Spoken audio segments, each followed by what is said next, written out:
Greetings, everyone. Nate the Nerdarch here from Nerdarchy, for nerds by nerds. I'm hanging out with a nerd. I am Kienata, and tonight we're going to argue or talk about Immortals. Now, we sometimes start off and we're like, oh yeah, we're going to argue about this, but no, we're really going to argue about this because Kienata was like, this is going to be boring. Don't do immortal beings. I'm like, no, you wait. You wait. Well, okay. And then I showed him the thumbnail, and he was like this. Oh, no, I was not like that. This story is being retold incorrectly, I think. I'm going to need a recap here. So I think the little icon thingy, what is it? The thumbnail, the preview thumbnail. Oh man. But tonight we are going to be talking about Immortals, and the thing we're going to kind of argue about, we're not going to argue, we're going to go back and forth about, is there's kind of some details to what an Immortal is. What is an Immortal? I can think of one real world immortal being, a living thing that is considered an Immortal. Could it possibly be something that swims around in the sea? It could be. Actually, those are fresh water. Those are fresh water. The freshwater chimera, which is functionally immortal. It isn't really immortal, and this is exactly the kind of thing we're talking about. The freshwater chimera has essentially, I guess we should, as simple as possible, it essentially has cells in it that are able to be regenerative. So you can chop off part of it and it can regrow a lost part, and its entire body is made up of these regenerative cells. So it's able to live for an exceptionally long period of time, or theoretically forever. So basically until its cells don't copy correctly and it loses its regenerative quality. Right. Barring other circumstance, like exposed to radiation and now its genetic structure is changed.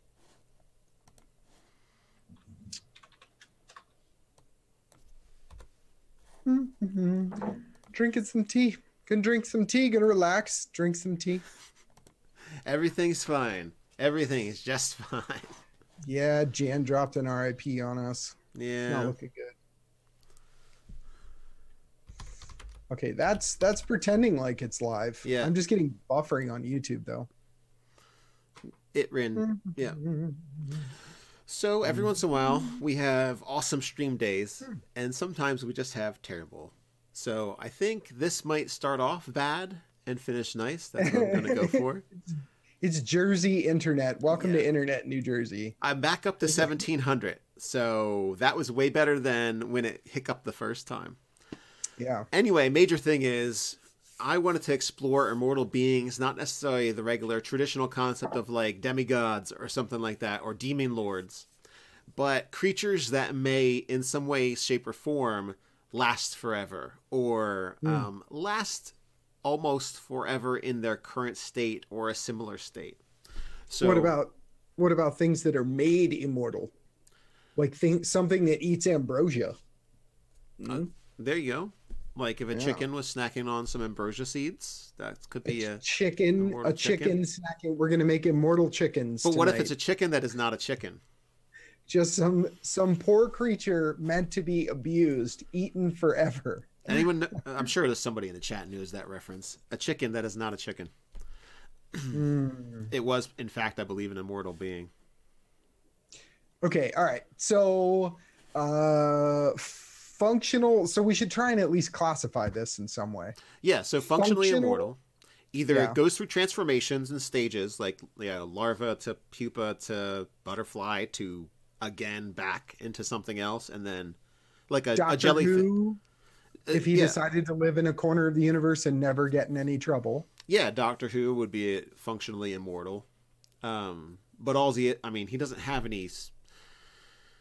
He has without the TARDIS. He's not like he's got superpowers. He's just he's been around the block for a while, so that's why. Yeah. Like I'm going to get a whole bunch of Doctor Who hate if I just he's just been around for a bit.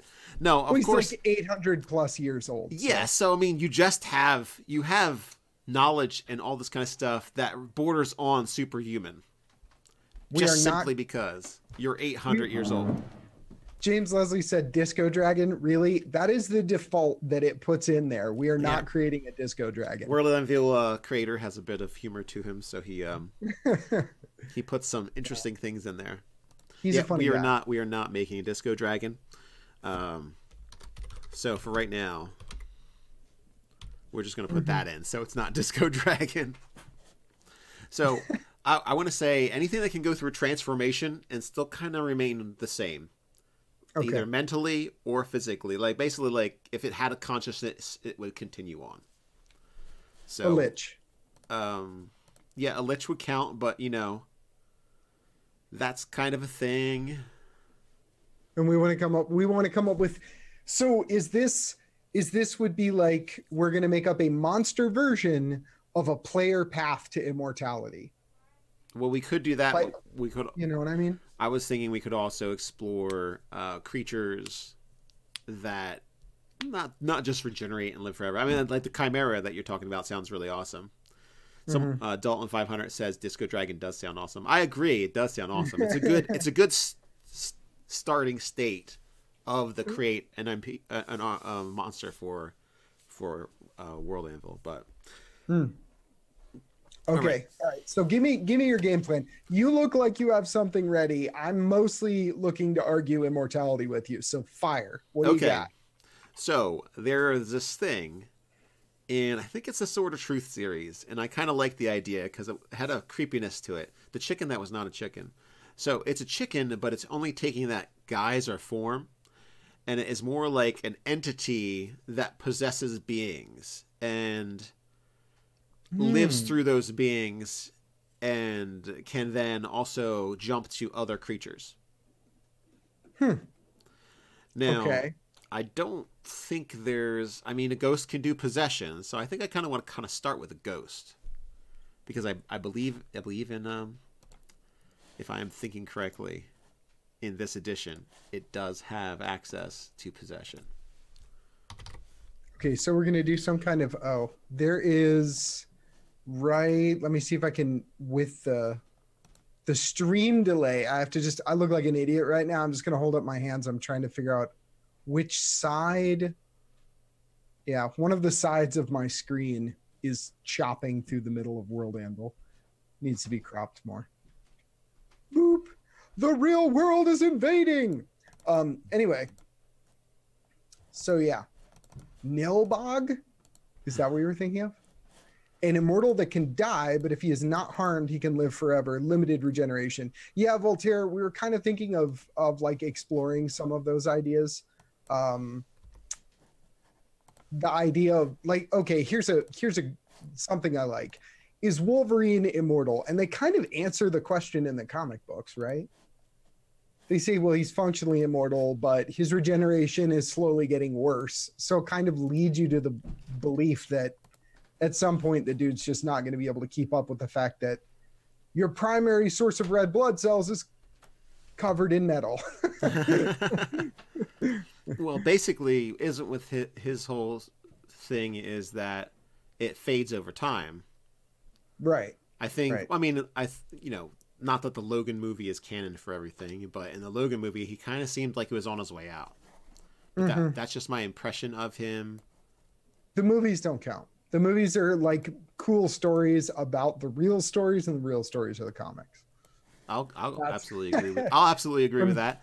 Nerd elitist, and mind you, I absolutely adore the current Marvel movies. Love all of them. So. Yeah, but I guess it's like the Lord of the Rings problem. You kind of remember the movie as the book unless you've read the book at least twice as much as you've watched the movies. Right, and it's reversed for me. I've watched the movies twice as much as I've read the books, and I haven't read the books in the past decade. I was a child when I read the book, so now they're like a distant memory, and the movies came out, and I was like, well, now this is canon to me, essentially. Yeah, that's what I find an issue with me, is that it's like the movies have become canon in my mind. Like I don't remember what Gandalf looked like when I read the books. Yeah, exactly. I just remember. Jan was saying there's a glass sponge or a type of sea sponge that has a measured age up to 23,000 years. Wow. That's really cool because I didn't know that. I actually looked up a bunch of stuff in nature that is like things that were considered technically immortal or just stuff that lived for a really long time. And I did not see the glass sponge, but now I have to go look it up because that sounds awesome.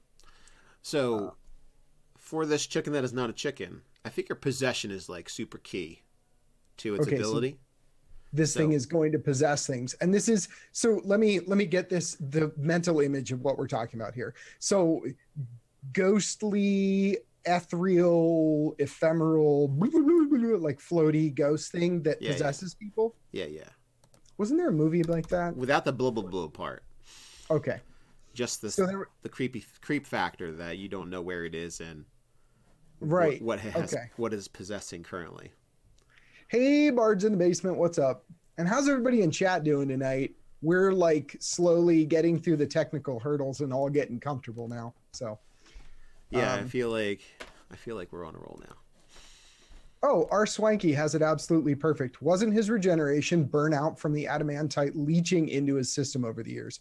Yeah, exactly. One of the other problems they don't really talk about with Logan is the fact that your like primary source of red blood cells comes from bone marrow, and most of his bones are covered. So there would be like some hindrance of that, but I don't know. Probably not that bad. Maybe there was a little porosity to the adamantium. I don't know. I'm definitely not interested in any conversation about arguing Wolverine's bones. You know what I mean? Like, I just accept it. Wolverine's cool, so I'm in. It's, you know what I mean? Yes. So I think the two other things, we should have the ethereal sight and the incorporeal movement when it's basically in the, ghostish kind of form. But once it possesses something, it basically it's restricted. And I want it to be kind of like a body hopper. So first thing I'm doing is taking away this recharge nonsense. That's going away. Okay. And I feel like it needs constraints. Body hopping, just the ability to just like zip around is complicated. Well, the thing does get a DC 13 charisma save to not be possessed. I think that's pretty decent.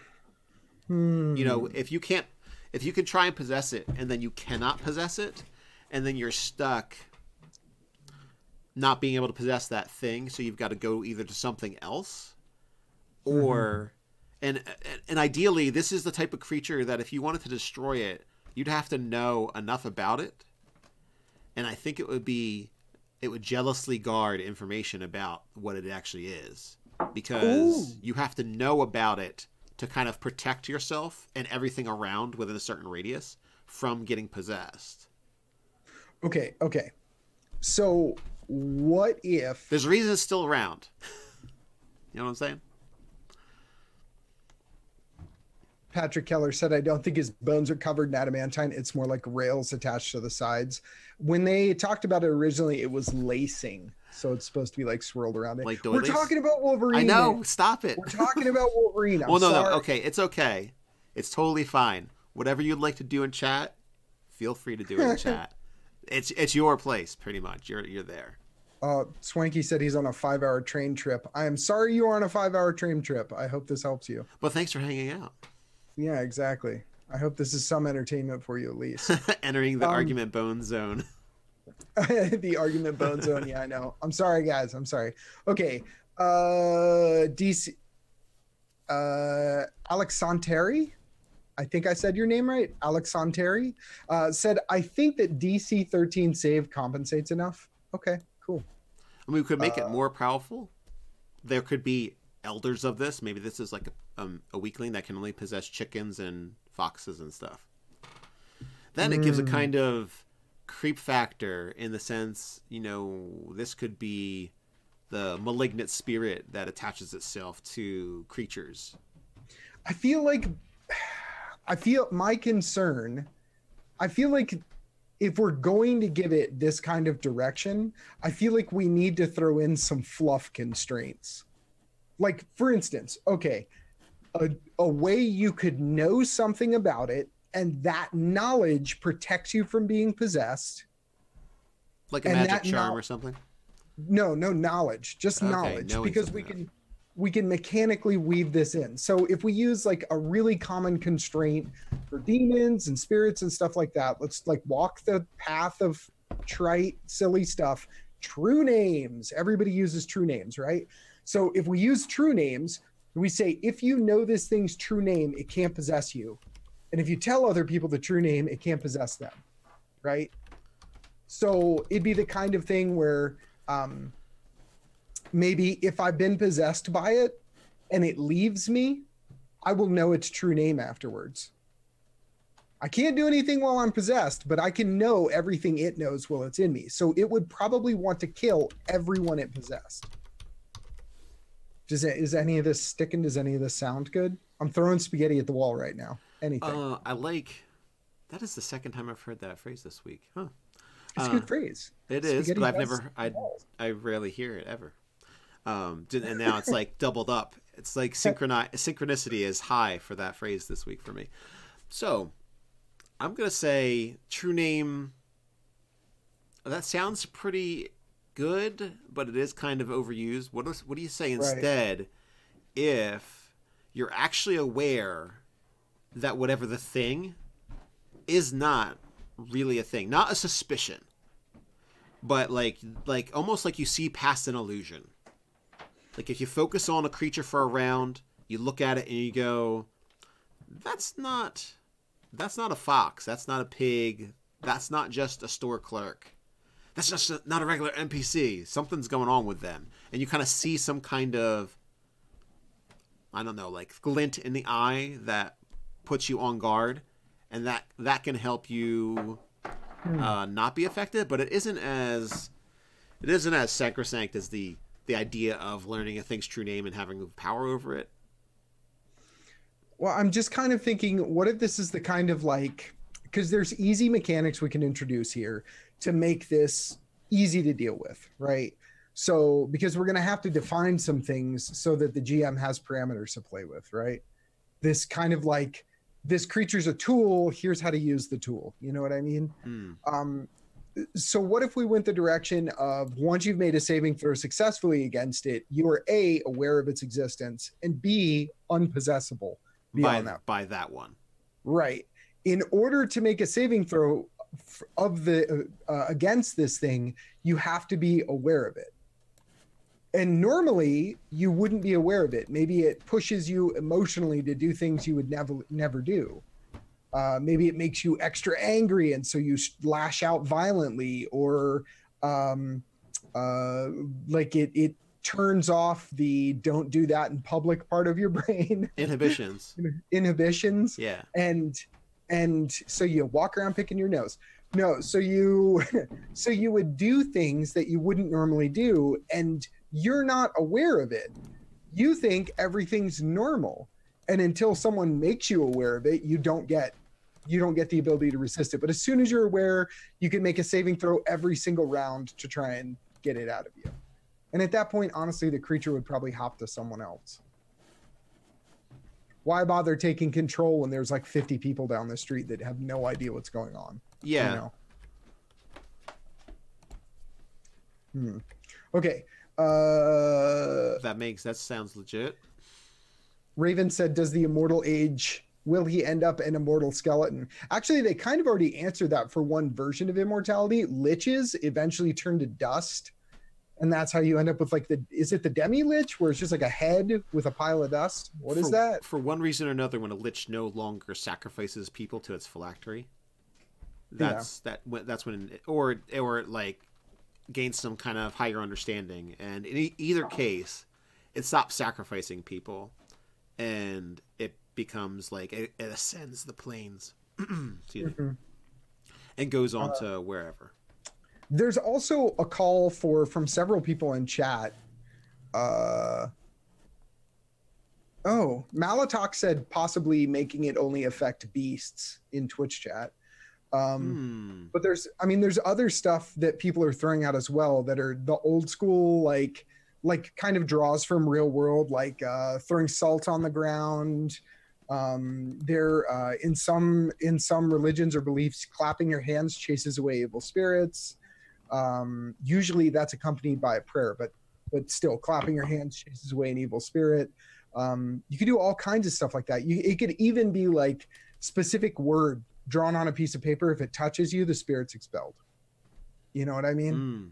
And that gives precedent for contact with holy symbols and all kinds of stuff. We could draw from any of that and come up with cool ways to get it out of you. So let's restrict. So we'll restrict to possession. We're going to say when.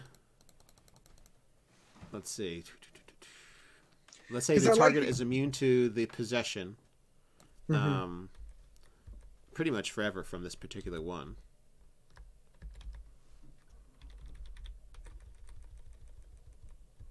Yeah.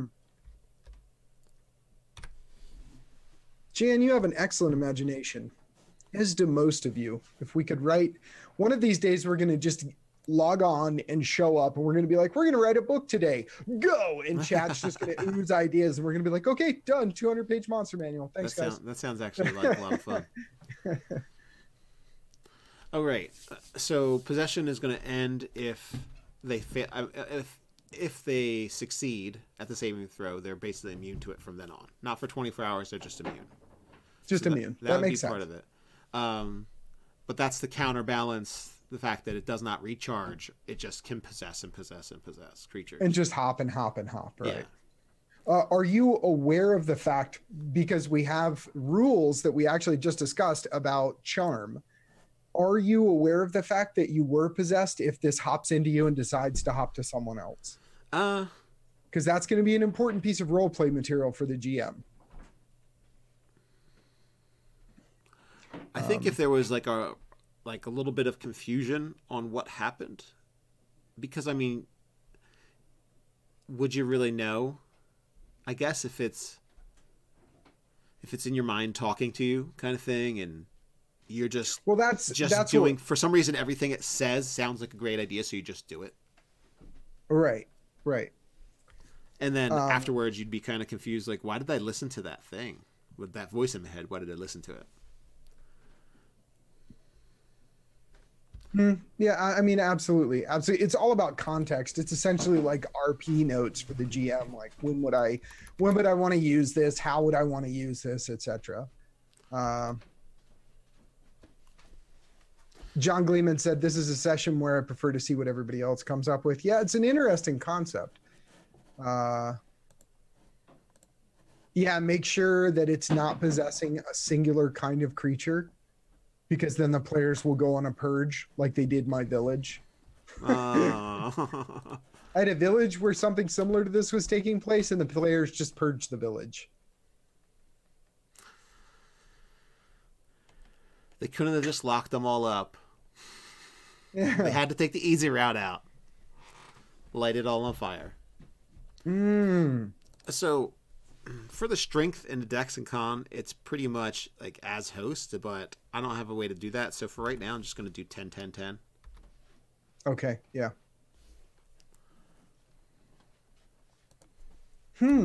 Voltaire has an interesting suggestion. Voltaire said, what if we made it organic rather than ethereal, rather than a spirit?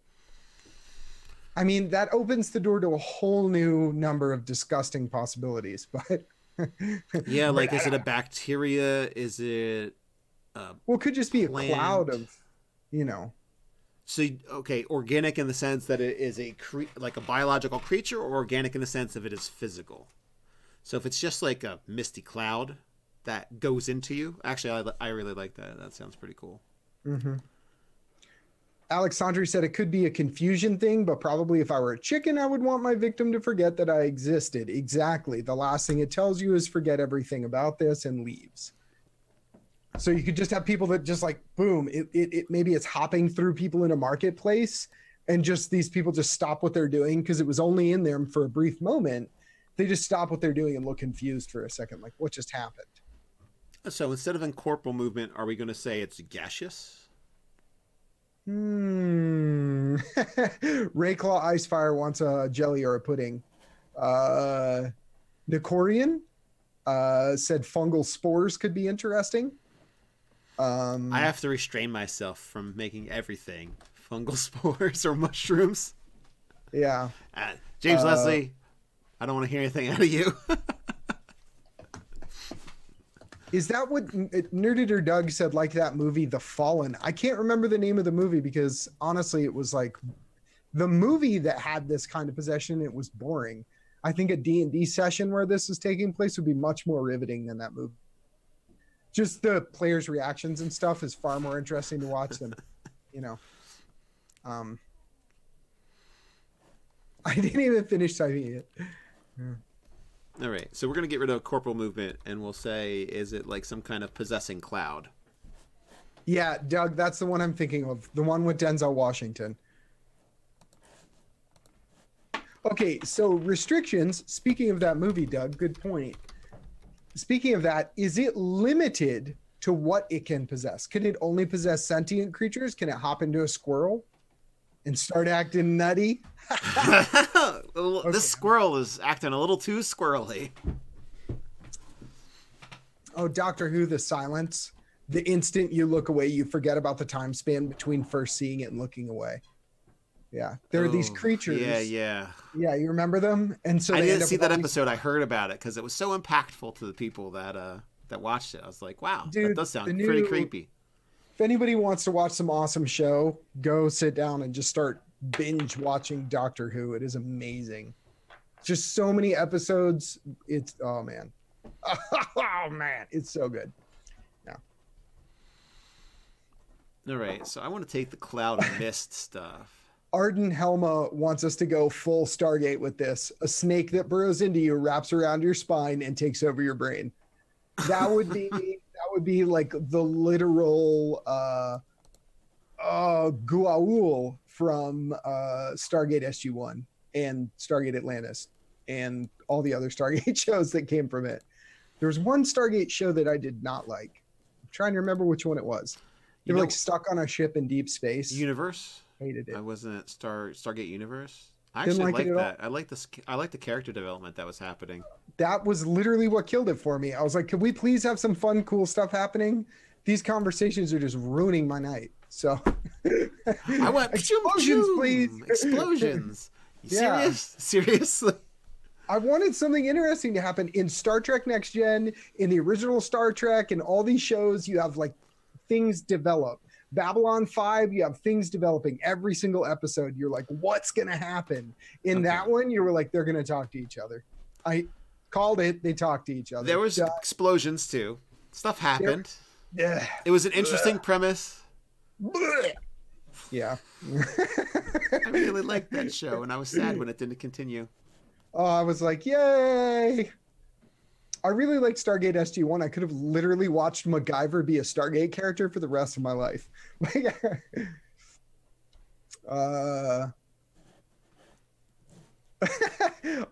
Arden says, yep, I just didn't want to try and spell it. I don't know how to spell it. What are we trying to spell? The Guaul. Yeah, I didn't know how to spell it. Someone in chat was nice and spelled it for me. Can it possess constructs like a Warforged player? Swanky, these are the things we really need to try and define. Bags would be good. These are the things that would be important to define, so we can figure out what its constraints are. What is it operating under? I think it'd be cool if it could only enter sentient creatures. Yeah, but I kind of like the idea of it. I mean, I started this with the whole chicken not a chicken thing. I don't feel like I can leave that. I don't want to do a chicken. I don't want to leave that. What if it can only possess beasts? A squirrel that is not a squirrel that is not a squirrel. What if it can only possess beasts? And then you should be able to do both of them. But all right. Well, that would explain why the thing's so hard to get rid of if you want. Yeah, it's still considered immortal for a reason. Because it's still around. Can it possess Warforged? I want you to answer Swanky's question. Answer it. No. All right, Swanky. I would say yes, because Warforged fall under the living thing. Warforged have a soul or whatever. They can get resurrected. If they can get resurrected. Oh wait. But if it's organic, we're not doing it possessed your soul. Wait a minute. Right? Warforged just go inactive when they die. Yeah. All right, so maybe it can't possess a Warforged, but that's probably a special attribute of Warforged. Sorry. All right, so if it only possessed chickens but could charm other beings. it is not only going to be possessing chickens. Okay, so why are you guys doing this? It has a mist form. Now, okay, I've just grabbed it from Vampire because that's already a mist form. It's the best mist form. Ooh. So it can move 20 feet. It has a fly speed of 20 feet. It can hover. Okay, how visible is this? If I see this thing coming at me, is it going to hide in the morning fog? I think it should be able to do that. Riding along on your horse. I just... I got a weird taste in my mouth. What was that? I totally want to go on carousing binge at the next town. Let's go. Hopefully I won't lose all my money. So I'm going to say false appearance. What do you think?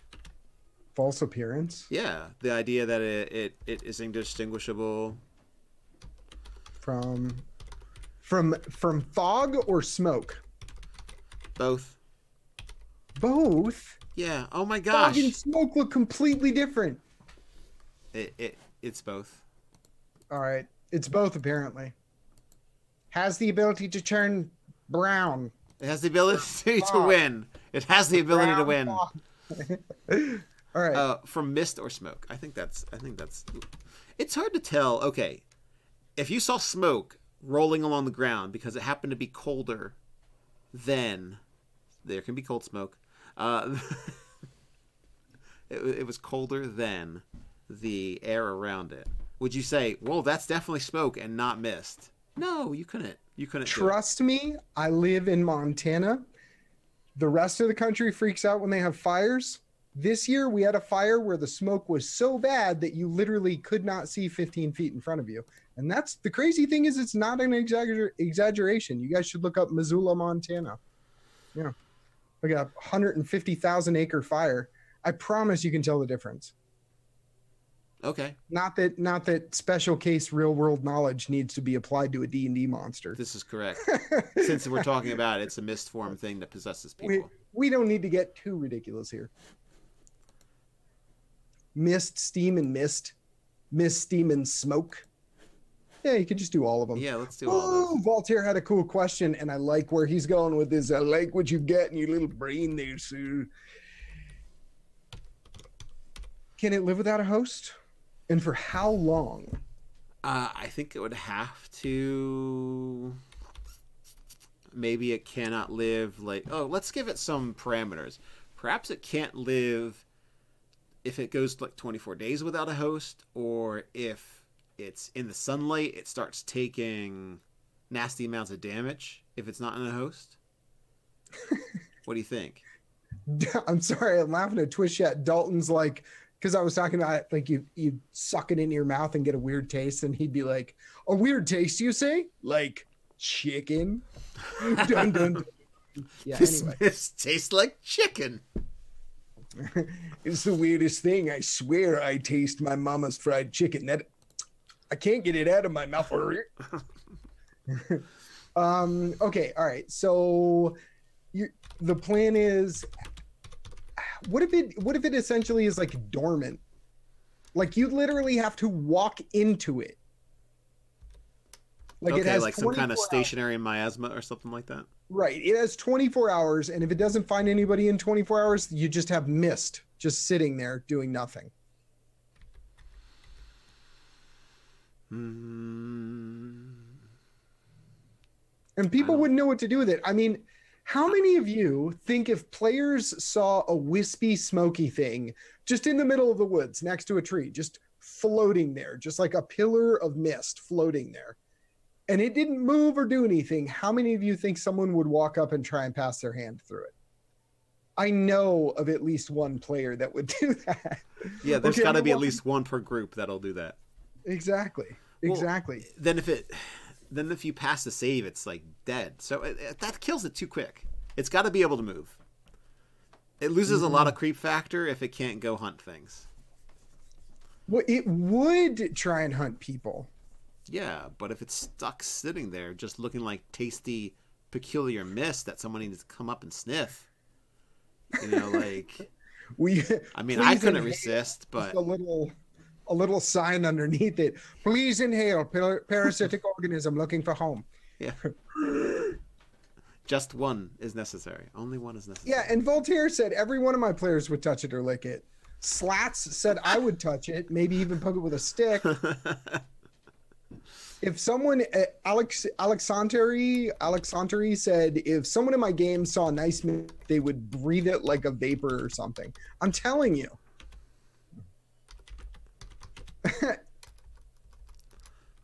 Ooh, Jones holding action said something interesting. What if it fears losing itself altogether if it doesn't find a sustainable host? Substantial.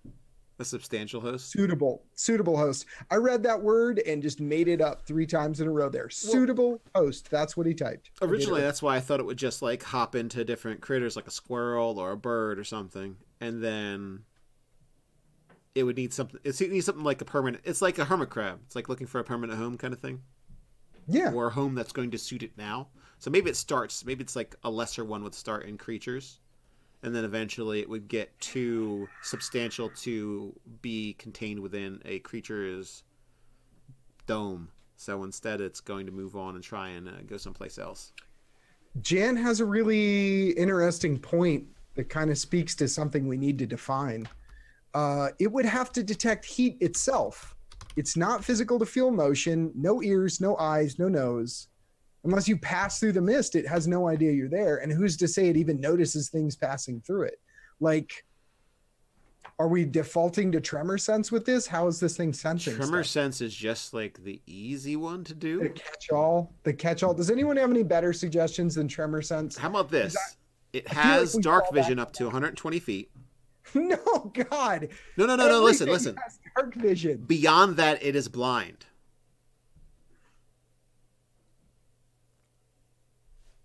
If you describe it in a cool way, you have my vote. I want a cool description and I'm in.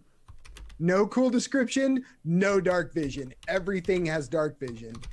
You may as well just make a D&D setting where it's blind sight.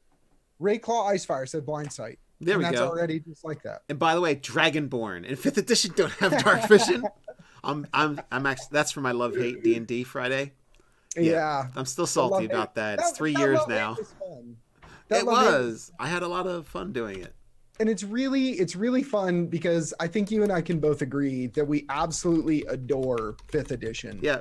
So it's fun to do a love-hate like that because you finally get to say the things that bother you, you know, because especially with something you're in love with. The things I care about the most, I am definitely the most critical of. So exactly. Yeah. So.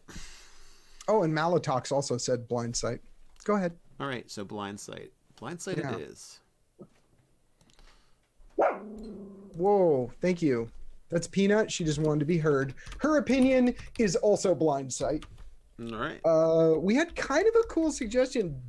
Dalton, T500, he's the earlier model, said it can detect life once a day. Oh, I like that. Yeah. Just like it detect life like once a day. Finds a target. Is that detect life, or can we say locate plant or animal? Oh, yeah.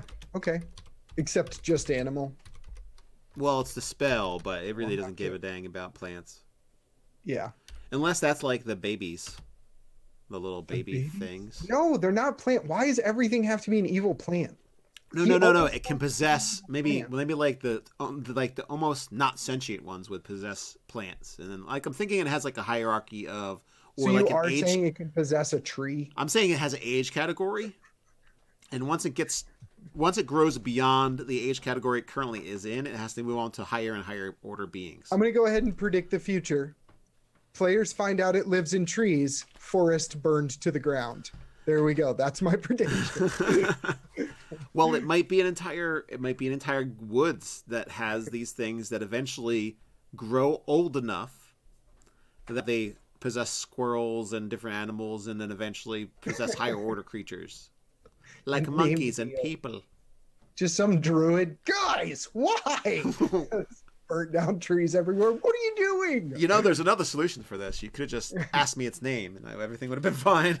Greater good, man. Greater good.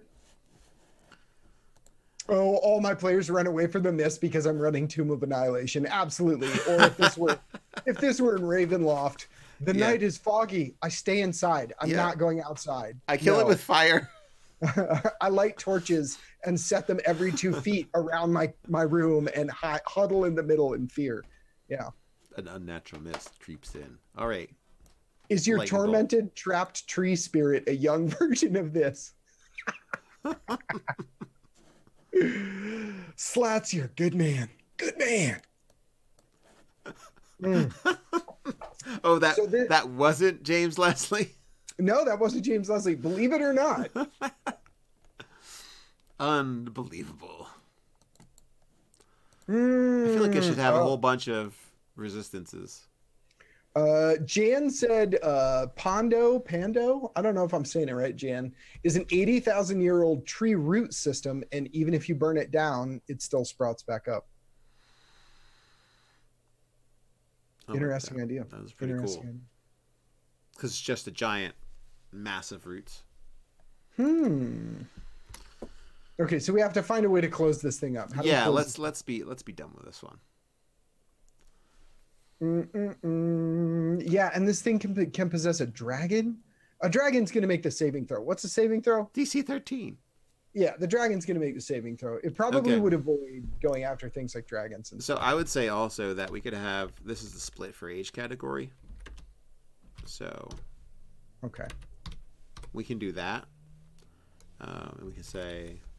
You guys have awesome ideas. Age. I'm just trying to keep up with chat. Good ideas. Very good ideas. Save them. We have more creatures to create tonight. Yes. It took us, we were like 15 minutes late because we kept having like hiccups and all kinds of crazy stuff go down. Everything's fine. Everything's fine. We don't talk about that time from the past. We don't talk about the old days. All right. I have to open a thing. I forgot to do something that I was supposed to do that I told everybody I was going to do, and I'm not doing it right now. I was supposed to host this. Well, thanks for remembering. Yeah. So it's not the Immortal Chicken. I'm asking for names. Yeah, it's not thanks, the Immortal Chicken. I forget it. Thanks for hosting. For those who don't know, Kienata has a Twitch channel. He does cool games and stuff. Mostly medieval engineers and space engineers and lots of modding. Lots of modding. My focus is find all the things in the guts of the game and then break them and do fun things with them. So that's what I do. Yes. So he's doing a show, Monday and Wednesday, 1 p.m. Eastern Standard Time to 5 p.m. Eastern Standard Time. So I don't know what that is in Western speak, but time-wise. Western speak. All I know is when I have to be on there or watch it. Oh, and this upcoming Monday, I plan on being on. We're doing medieval engineers. We're gonna mine some copper. He is gonna play a video game. Kill some barbarians. Guy. Yeah. Yep. Cloud of Possession. Okay. Creative World Brain, go.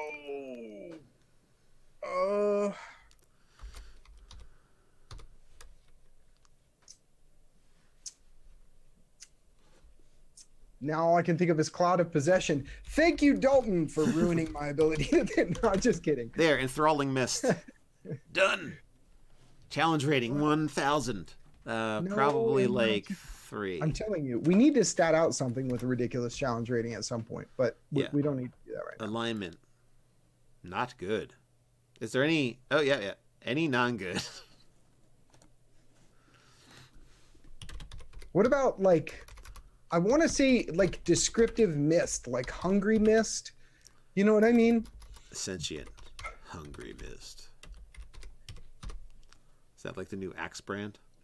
What about a name we could do? There's all these easy naming conventions like Black Breath or Color.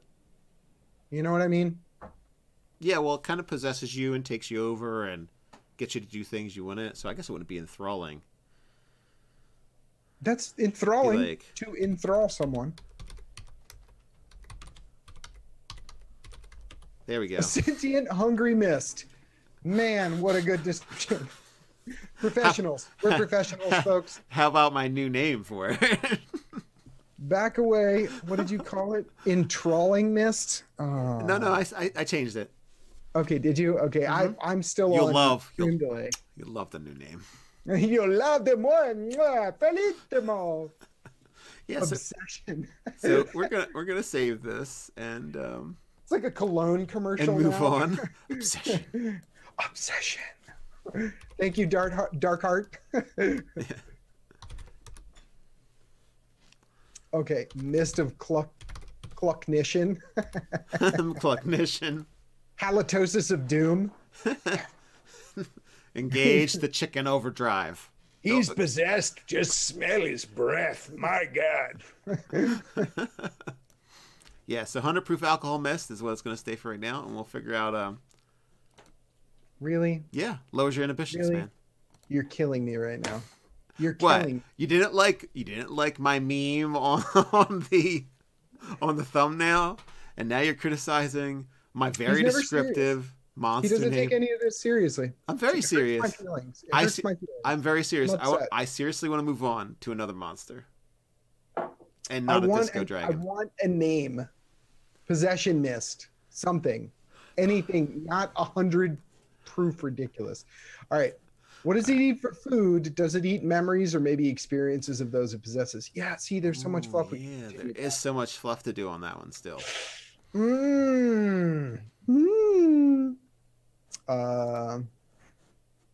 Okay, all right. New creature. Definition of immortality. How are we defining immortality for this?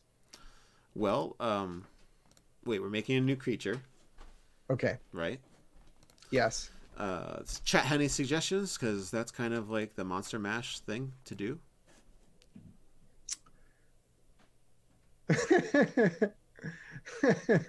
Dalton said that he is the one taking this seriously.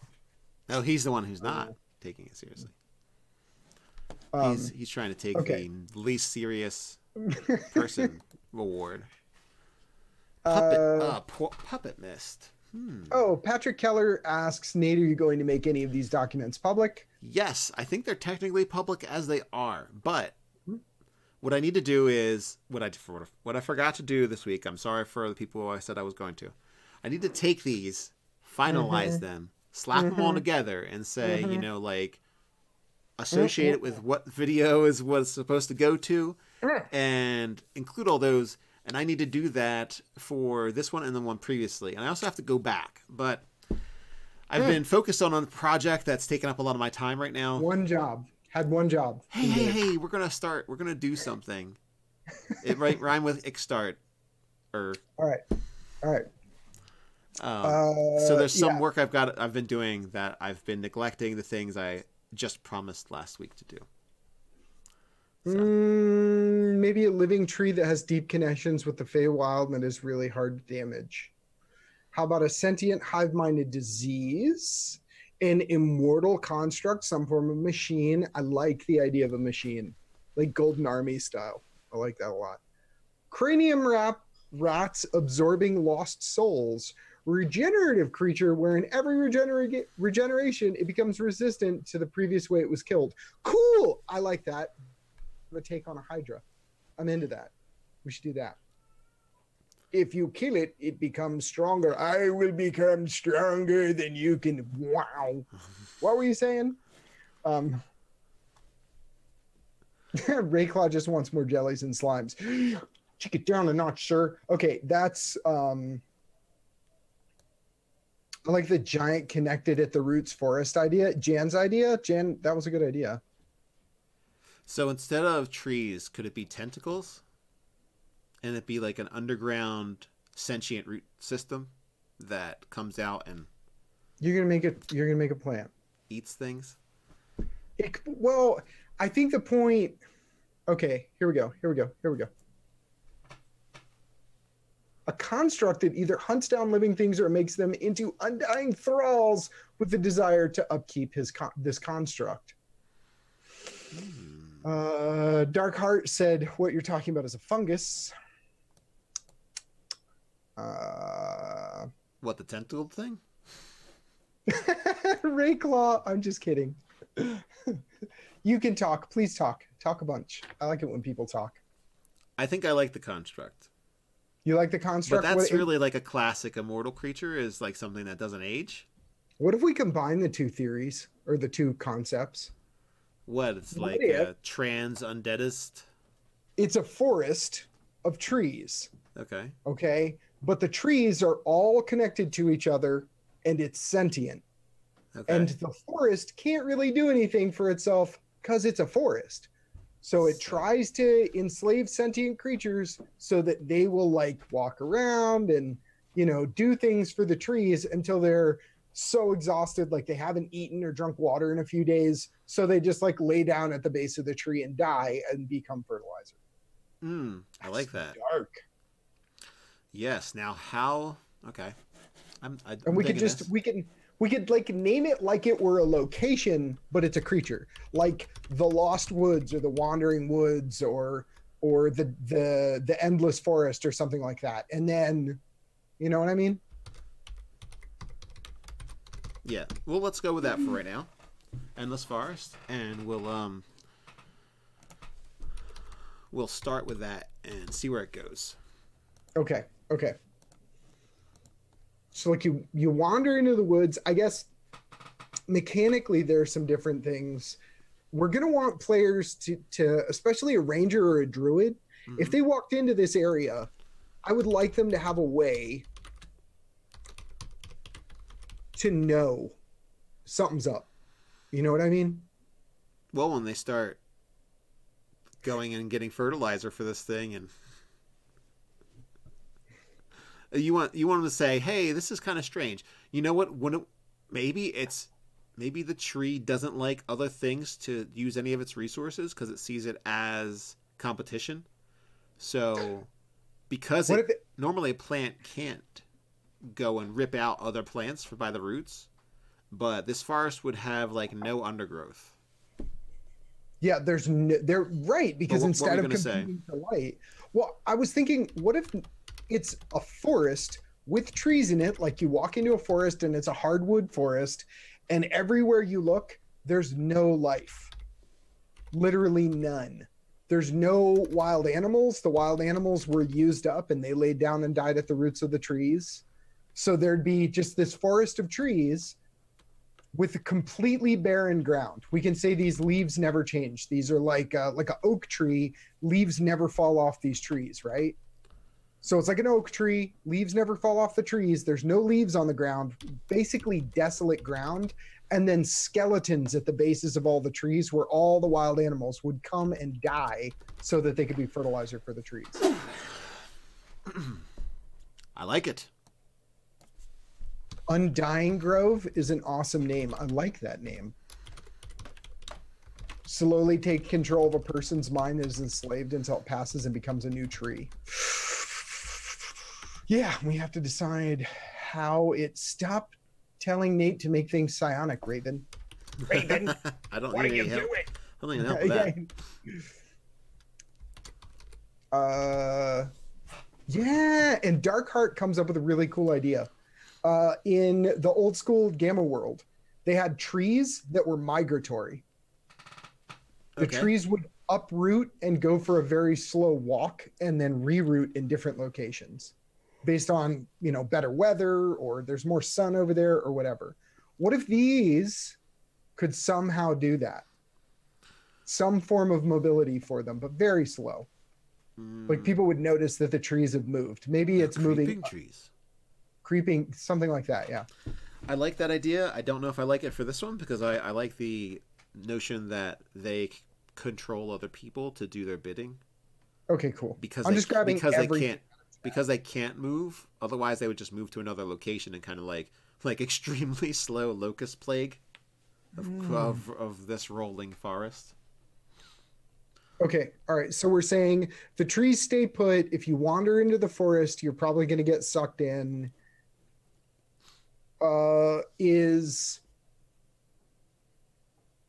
Malatok said, "What happens if you awaken them?" Bad things. That's how you unravel the world. Russet Man said, "Some interconnected tree systems migrate naturally, like aspens. Old trees on one edge die, and new trees grow on the other." Yeah, aspen trees actually have an interconnected root system. So well. I would say that's how it would migrate. It would be over decades of movement. Right. And we could just say that that's just fluff. We don't have to include that as any special abilities. Okay. The question is, how does it get people? Yeah, that's what I'm thinking. I almost just want to give it charm abilities. You know what I really like the idea of? What's that? Man, these apples are delicious. I haven't had an apple this good in forever. Eat that red forbidden fruit, and guess what happens? Exactly.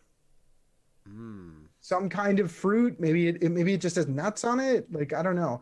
It would have to be something that a variety of animals would eat. Fruit is really good for that. Yes. Humans and other sentients and even some sapiens like to eat the meat of the fruit. A lot of seeds. Right. Monkeys and other things will eat seeds. It falls on the forest floor. Other things like insects and other things will come and eat the stuff that's on the forest floor. I don't know. No, I think I like the idea that if you eat the fruit, you become John Gleeman went super dark. You could have victims explode, killing new NPCs and embedding its seeds in the mangled corpses. Darkness, embrace me. Yeah, that's crazy. Woo. Is this what Nate planted in his totally not evil sacred grove? I think you're probably right. I think that's exactly what Oh man, that would really stick it to me if that was the case. Ted, if you're watching, do it. No, don't do it. What about a disease that has charm-like effects? Yeah, I'm thinking about grabbing suggestion. Yes. This is Jan. Vines that grow up and meld into the nervous system of a hapless victim to take control. Oh, like if you take a nap in the forest? Yeah. What if you lay down to fall asleep in the woods and it very slowly grows into you painlessly and takes you over? I really like that.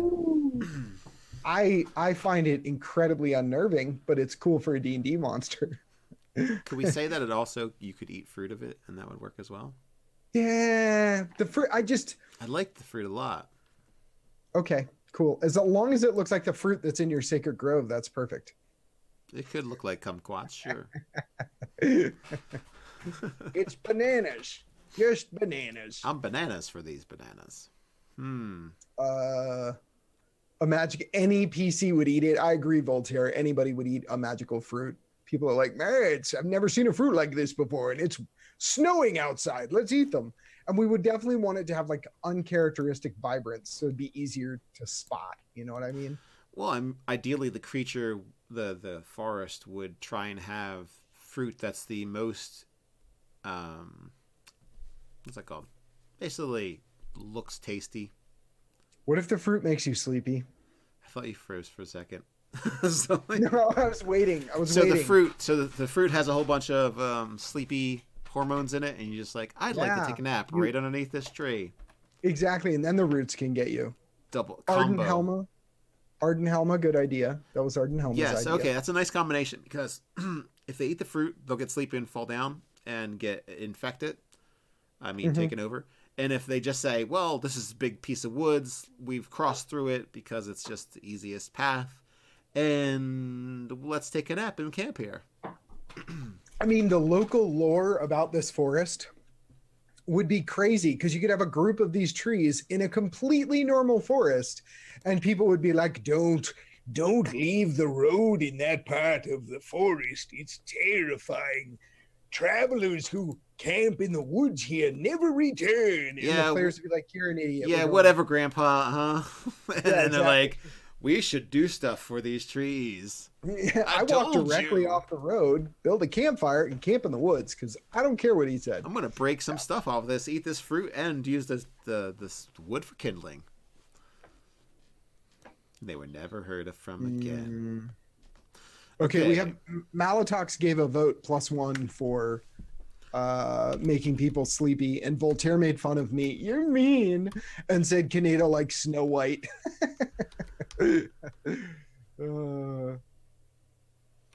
I like the Rayclaw Icefire summed it up nicely. Golden sleep apples and evil infecting vines. Absolutely. Infecting. That's what I wanted. If it were Fitzroy, I would collect a bunch of the fruit and then I'd try and cook it. Well, if you cook it at a high enough temperature, it destroys the sleepiness effect. That, if you're nowhere near the forest when you eat it, then you just fall asleep. Maybe people who know about it, rather than destroy it, try and grab the fruits, take them out, and then use them for medicinal purposes or alchemical properties. See, that's the other thing you have to remember. Iron Hills turnips, man. Don't forget the lesson of Iron Hills turnips. Has anyone here ever read Dork Tower? Is it Dork Tower? In Dork Tower, they have a fight, and the players are all naked because all their gear's been taken away, and they're fighting orcs. And one of the players grabs a turnip and throws it at an orc. And the GM is just up to his eyeballs, and he's like, I don't care. It does a D10 damage. And all the players are like, what? And then literally the next panel in the Dork Tower comic is, okay, I'm going to go ahead and purchase 5 more acres of land so I can grow more Iron Hill turnips. And then I'm going to go ahead and export those to the kingdom near me. And it's because a turnip that does a D10 damage is a legitimate weapon. So, yeah. Instead of vines, how about thorns? That's an interesting idea, Aaron Parks. You could just have thorns sprout from the roots. You're just impaled, you awake with a start, and then you're zombie mode. I must get something to put on the tree. And you could have like crazy zombie attacks by people possessed by the trees. They'll go out and like attack people on the road to bring them back as fertilizer. Yeah, there you go. I mean, so thorny roots / funny infection. The trees would be like, make sure to spread out the fertilizer. Terrifying. Okay. Is there only one Undying Grove, or are there many of them? Well, I would think if someone was fool enough to take the seeds from the fruits and plant them someplace else, you're going to get a... Maybe, in fact, perhaps, if for something's going on and they feel super threatened, they would possess some people. I mean, like, infect some people, and then have them take like a colony. It's almost like a colony caravan of all these different like saplings and fruits someplace else and plant them. Exactly. And the fruit would be used for things. Who knows what the things are? Yeah. People, like, there's probably an alchemist somewhere who completely knows what the forest does. And he just shows up in the forest every once in a while and walks through and like, oh, it looks like a few adventurers made their way through here. Oh, look, a bag of gold. Like, there would be people who knew what was up. You know what I mean? This plate mail will sell for a lot. Said, is there a druid cult that worships the grove? I do like that. I believe we just wrote our first adventure, sir. The great trees, we must serve them. We must bring them more servants. Yeah, absolutely. Absolutely. I like that. I like that a lot. Yeah, I'm feeling it. That's like an adventure that practically writes itself. Basically. You even know what the player's going to do because they're all possessed. So basically, I have it so that they get blasted by a suggestion spell when they're like fail their save or whatever. I don't know what the saving throw is going to be. Darkheart wants to know, what evening is your world building stream? World building stream is Sunday evening, 9 p.m. Eastern Standard Time, and on Fridays, 9 p.m. Eastern Standard Time, we have whatever we want to talk about. It's Nerdarchy After Dark. We just do whatever we want. Yeah, we've done everything from regulation of magic to what we love and hate about 5e. So, exactly. And everything in between so far. And at some point, we're just going to have one where it's just whatever you guys want to talk about. Yes. You're going to show up, and we're going to be like, go! Yeah, and congratulations. We're going to drink tea until you give us something good to talk about. So. Tea. Okay. All right. Now, I also No, it doesn't have any way casting spells. It doesn't cast spells. So it just has Cool. its, like, you know, it's got its fruit as well. Cool Spaceship has an amazing chunk of lore to add to this that I wish to just copy paste.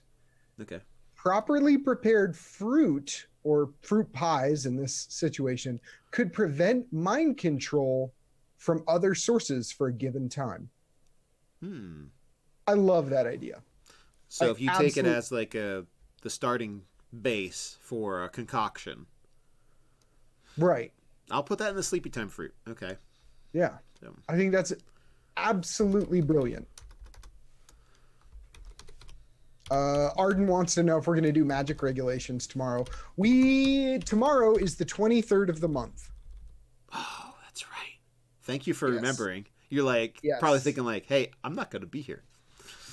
Yeah. Kienata has other plans, and that's why we can't do it. No, I'm just kidding. There is. No. I threw you on the bus. I threw you on the bus 7 times. No, that is a lie.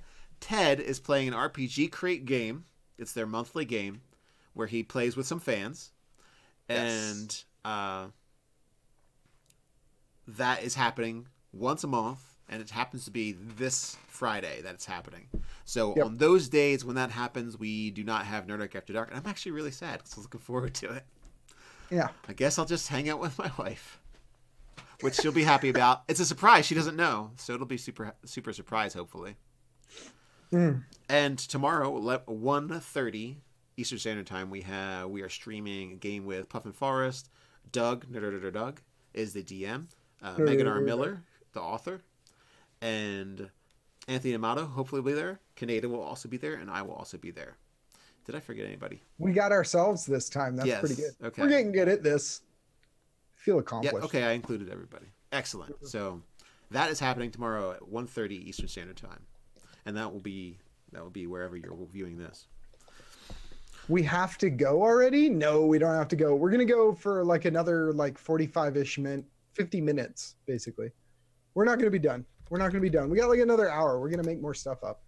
Oh, yeah, absolutely. Yeah. We're always doing 2 hours for all these that we do. Yes. You know what? Sleepy time fruit, we say it's like a poison ingestion. And I want to say like there's a saving throw or you're affected as if per the sleep spell onset 10 minutes, or I kind of want it to be you become unconscious over like the next 10 minutes. So that you would have the opportunity, if there was something you could do to counteract it, you could counteract it. Yeah, like if you were like, I'm going to run towards the river and splash my face or something. I mean, that is a great way to drown. That might get you killed. And you're dead. Fun fact, there's something like this that is real, a fungus. Let me see if I can say that name right. Armillaria? Sounds cool. Astoye. There's one in Washington and one in Oregon. They're 3 to 3.5 miles across. So like a tree system with its roots interconnected. Old Grumpy, good day, sir. Good day to you. That's interesting. They said they'd watch us just sit and eat dinner. Wow. Thank you very much. We won't do that to you. We will try to be more entertaining than us sitting here. How's yours? Mine's delicious. Good. It tastes good. Get a close up on this steak here. Oh. Cooking channel. Save once per minute if you fall asleep. Saves go to once a day for a week and then once a month until past.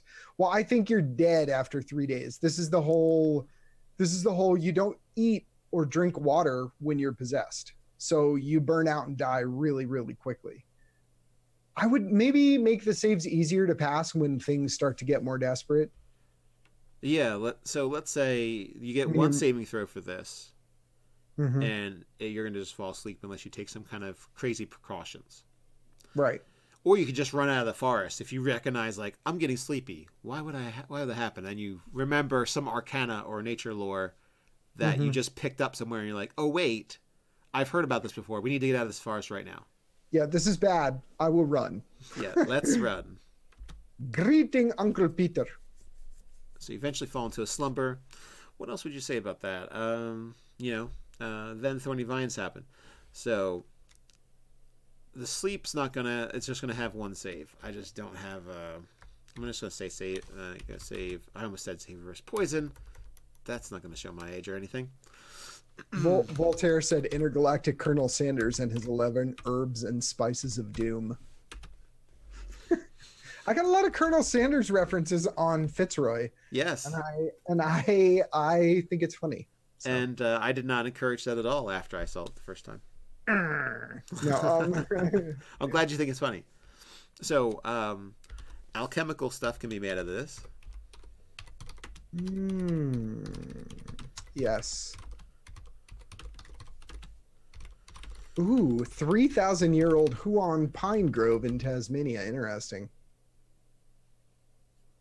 Okay. Let's clean this up. Leave yourself a nice mess. Make it take forever to get this thing done. So good. I think this is good. Sleepy time fruit. We got the poison. We put in the thing that you can make alchemical concoctions out of it, make it resistant to charm effects and sleep. And then we've got the thorny root stuff, which basically pops suggestion on you. Just very similar to the spell.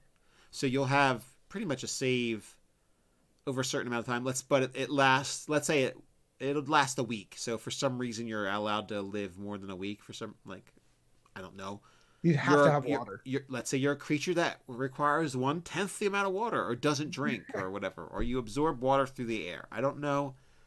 It's D&D. I'm sure it's going to happen. You have osmosis. Yes, osmosis. You start draining all the trees, and they have to tell you to stop. So let's just say it lasts until you're dead, basically, and you get a save every day. Okay. So let's I like just it. go with that. I'm in. One save a day. Don't fail all your saves, please. You're toast. I think the brainwashing is basically instant. You failed your save versus poison.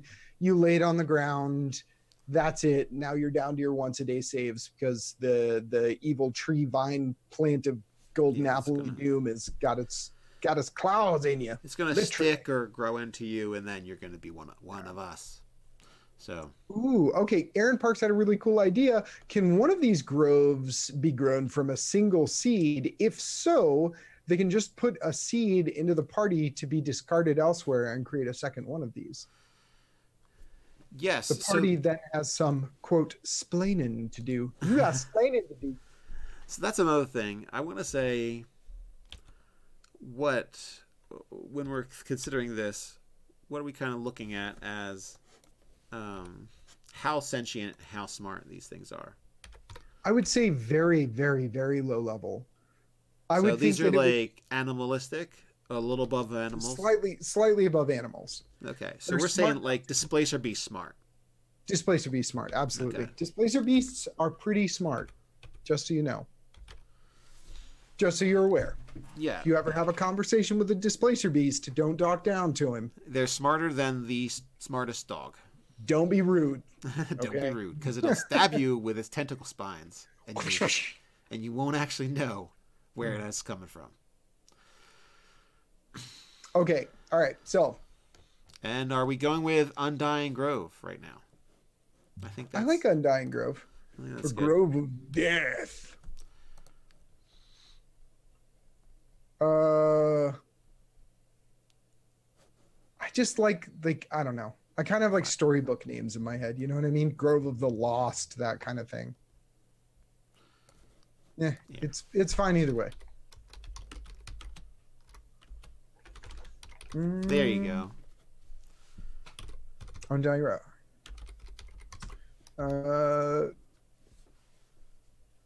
If that was the case, then there would be a lot of them. I kind of Grove of Skeletons. That is the kind of name townsfolk would come up with. Although technically speaking, grove implies no trees, open area in the middle of a wooded area, but Grove of Reclaimed Souls. Kienata needs some nephews and nieces to read to. I actually have a niece. Tuesdays, I don't do anything with any of the channels. And on Tuesdays, I have family day.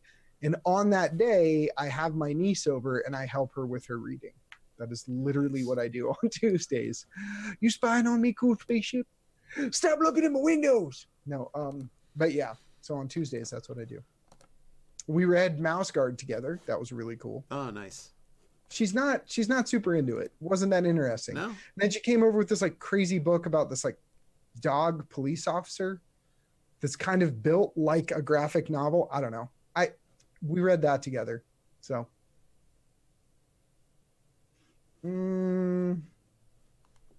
okay. All right. I like how this came together. I like what we're doing here.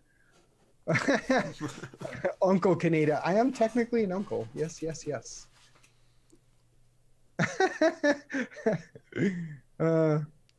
So I'm checking out chat right now. Oh yeah, there's lots going on. Okay, there's chat. A lot going on. New job. Your pay for this job is nothing. What is next? We still have Dalton is still pushing mechanical things. He had an idea about a marionette that inhabits a rundown theater that kind of leans more towards adventure, but I can think of ways to use that. It lures people in, takes their lives, and powers whatever gem or artifact that's powering it.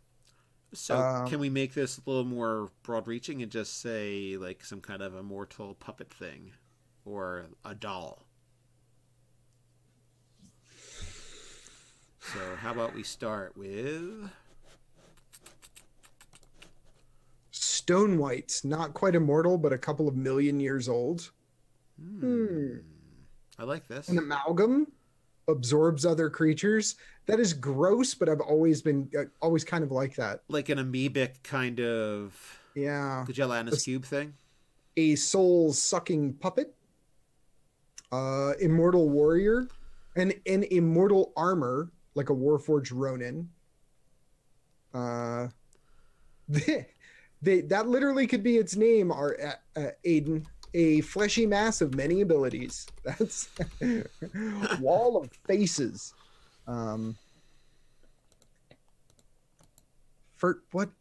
What? Furniture, rugs, lamps, a house, a living house. I did not say anything about that stuff. This is chat. I have no edit. I just read chat. Slime of splitting. What do you think? What about the Hydra idea? Oh, I like the Hydra idea. I also like the doll and I like the mechanical thing. I like all those things. I liked a few other ones, but I cannot recall them right now. There like a million ideas fly through. Yeah, there's a lot of good ones. I'm picking up on the soulless doll thing though. Okay, cool. That's dig it. Ultra creepy. Yeah, and I would like to say that it could be tiny, medium, or small. I think it could be many sizes. What do you think? But let's say it's small. It's like the size of one of those creepy doll child-sized dolls. Or is it one of those like plushies? Okay, I vote we take this name that Aaron Parks came up with, and that's the basis for how we define the creature. Are you ready for the name? Maybe. Carrionette. Ooh. Yeah, see, that's Stacy. That's good. Carrionette. And it's ours now. Oh. Just breaking my stuff. I like the name Carrionette, and it gives me lots and lots of ideas of what we can do with that. Yes. Russaman said you could mix the Hydra idea with the crystals and constructs. Barbie with glowing red eyes. That should give the kids nightmares. Yes, it would. So yes. Carrionette, are we thinking like soul-sucking Chucky, or what are we thinking here? Well, carrion is typically a dead animal, rotten animal, or something like that. So, and we're mixing that with a controlled puppet, a marionette. There's a lot of directions you could go in. That was okay. like imagination fuel. That name. Yeah, man. Okay, so is it a thing that takes over and creates an undead and then uses that undead? And it is some kind of creature thing? It's like a construct that can do this? Like maybe it's tiny and then it inhabits the thing and then it can move the thing. This got really dark really quick. It's kind of grossing me out. I'm not disqualifying it or anything. I just like bleh. Oh, Voltaire, Rayclaw, way too dark. That's too dark for me. Doctor Who, Vashta Nerada, a swarming colony of microorganisms that inhabit wood of any form, even pulp. Attention. Oh, I remember those. Right. Okay. All right. A carrionette would be essentially a very tiny bone golem. Yes. And it would arrange whatever bones are available into a humanoid form. So it could be this weird, crazy looking bone golem made out of a deer, but it would be tiny because it kind of rearranged. Maybe all the bones aren't there. Mm-hmm. So it just rearranged whatever existed into this weird, clunky bone golem looking thing. And then its goal would be to take souls or some other thing in order to make its form more full. Something like that. It's just an idea. Now, there isn't a bone golem yet, is there? I mean, I know there's some from previous editions. So let's take flesh golem to start and see what we can get out of that. Yeah, we're going to have to trim down flesh golem. Oh, gross. That's punny and disgusting. That's exactly what we're doing to get our bone golem. Just trim a little bit of that meat off. Aaron Parks, the original creature, got silver needles and it hit a person in each limb. When it got all the souls, would switch and the party would have to hunt the one taken over. Interesting. Oh, carrionette is just a derogatory term for an undead gnome. Funny and sad at the same time. All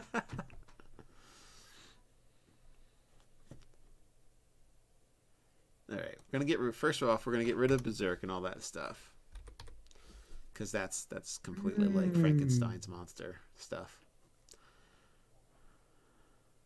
Ooh, okay. We could use. What about the Strahd? Someone said there's a doll golem in Strahd. Oh, really? The book, yes, yeah, and the book of Strahd. We could use something from there. All right. That would work. It'd be very convenient too. Yeah. We're talking about. All right. I'm going to figure this out. Piddlewick 2. Ooh. So you're saying Curse of Strahd? Curse of Strahd, doll golem. We have to find it in our reference material. Yeah. I kind of want to get a better purpose for this thing. I mean, I like the idea of, okay, it's constructed of bones and looks humanoid or something like that. Or I kind of like the idea of, did you see the movie Seven? No, I did not. Oh, man. That's a good movie. Or no, wait, it was 9. 9 was the name. It was one of those numbers. Yeah, it was a number. It was a movie that's just a number. I'll tell you what the movie was about, and then you'll know. This guy broke his soul into pieces and put different chunks of himself into these different little constructs. Okay. So there was like the brutish, tough one, and the gentle, sweet, lovey-dovey one, and the super smart one. You know what I mean? Okay. So we could think like, it's not a whole soul, it's a little piece of a soul. So these things are made from fragments of souls. So they're not even a whole soul. This is really dark necromancy here. What are you talking about? Necromancy dark? how likely is it you'll give a shout out to Paul, who's Nate's biggest fan? Sure, I'll shout out to Paul. Hey, Paul. Thanks for hanging out. And if you're not hanging out, thanks for watching something. Right. Enough that you're a fan of ours. Aiden Warren said It's 9 is the name of the movie. Okay. And Uncle Peter immediately went Horcruxes. Yeah, just like Horcruxes, just like he who shall not be named broke himself into many pieces and used those fragments to ensure immortality. Maybe these little bone things. Oh, you guys are so good. You guys are so good. Anna Trevino said thank you for the shout out. You're welcome. Okay. These carrionettes are created by necromancers, and they stash pieces of their souls in them. Okay. I'm liking where this is going. And if the necromancer dies, then just like the Voldemort gig, he can take over a little soul fragment minion guy And start building himself a new body? and rebuild himself a new body. Oh my gosh, this is so terrible. It's great. This is great. And This it's is immortal. great. Yeah, and it's immortal. Thank you, chat. Chat, you did that. You did that. You give yourself a pat on the back. Okay, you did That's good. fantastic. Yeah. Oh, so how am I going to craft that into 9 was bits? the story of alternative universe Voldemort. With the fragments of souls, maybe you could have shards of memories and personalities, maybe even split personalities. Interesting. Maybe they serve demi-liches. Discount lich. Yes. Living phylacteries. Exactly. Yeah, because then they can go hide and things. Maybe that could be the way the players get introduced into this bone, this carrionette, is that it's actually the phylactery of some lich. Right. And maybe the lich is just using them as little minions to get things done around the shop. You shut up and get back to work. I don't know why they sound like that. That's what came out. That's deep speech. The deep speech is a little too southern, but that's okay. You could have a little bag like a hag. Discount Voldemort. Hag bag. All right. What kind of powers are we talking here? Because we've got basically I think they should be like a bone collector, I guess. Maybe the reason they're referred to as carrionettes is because they just go around, because the necromancer that has control of them, probably it's only a fragment of himself. Yeah. So they're probably really hard to control and do anything with any They're useful. rowdy. They're like, Yeah. So you would have your carrionettes go out as a group, or maybe go out individually, collect as much dead stuff as they could, bring it all back, and then they fall over dead, and whatever construct they manage to create, the necromancer comes back. And then the I would think necromancer, they would go into it and become the new necromancer. well, yeah, like the little soul bits would come out of them and go into this new body. Oh, I was just thinking the carrionettes. I'm thinking of them like weird little bone golems. Yeah, like bone golem sewing dies. together their Frankenstein body. Yeah. The master will return. And then they just like kind of hop in and wiggle in, and then there's a magical transformation that happens, and bam! God, why do they have to burrow into the body? Get a little snuggle in there. They sleep in a pile inside a new necromancer's body. Sleeping in piles. With our powers combined, we are Vecna. That was a Power Rangers sound, but anyway. Yes, it was. Well, I mean, do you have Voltron theme song there? So, Yeah, I have the Voltron theme song on my computer saved specifically for when I'm streaming. I have used it before.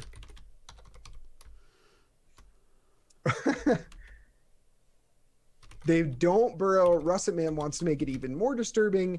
They don't burrow into the body. They go in through the mouth. Yummy. It's just messed up. So the carrionette collects bones and the remains of creatures. Of dead things in order to rebuild its form. But they're not very smart about it. Yeah, they build a flesh mech and then hop into the skull. 45-ton necromancer mech. Yes, they just like, we're gonna get a 300 feet tall pile of stuff. It's fast. I can mount a PPC on the necromancer's left arm. Yes. No. Okay. Oh